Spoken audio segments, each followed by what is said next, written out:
Da una parte Marco Travaglio, che la definisce senza mezzi termini la quintessenza della casta che Lega e Movimento 5 Stelle volevano abbattere, dall'altra chi invece la esalta non solo perché è la prima donna a rivestire la seconda carica dello Stato, ma per il suo lungo e coerente percorso compiuto dietro le quinte. Maria Elisabetta Alberti Casellati, neopresidente del Senato, origini calabresi, nata per caso a Rovigo, dove il padre era questore, padovana a tutti gli effetti, non raccoglie l'unanime consenso delle forze politiche.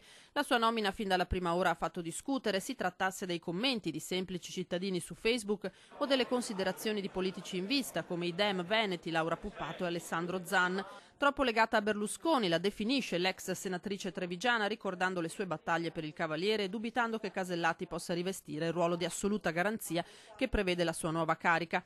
Puppato non è rimasta impressionata neppure dal discorso dedicato alle donne pronunciato da Casellati al suo insediamento. Una responsabilità che sento doveroso condividere proprio con tutte quelle donne che con le loro storie, azioni, esempio, impegno e coraggio hanno costruito l'Italia di oggi. Dichiarazioni anacronistiche quelle di Casellati su unioni civili e aborto, sottolinea il deputato del Partito Democratico Zan, anche lui padovano, fattore questo che, premette, lo inorgoglisce, ma si sforza di darle fiducia per l'alto incarico che ora ha assunto. Credo, aggiunge, che possa essere portato avanti con grande senso delle istituzioni. Le mie energie saranno rivolte ad assolvere questo prestigioso ruolo con disciplina, onore, cercando ogni giorno di mettere in pratica quei valori che la nostra Carta Costituzionale ha posto alla base della vita delle istituzioni repubblicane. Ieri il primo viaggio da presidente a Genova, ospite di un'amica di famiglia, ha rinunciato al volo di Stato ed evitato di sbilanciarsi sul nuovo governo, e questo può essere considerato un buon inizio.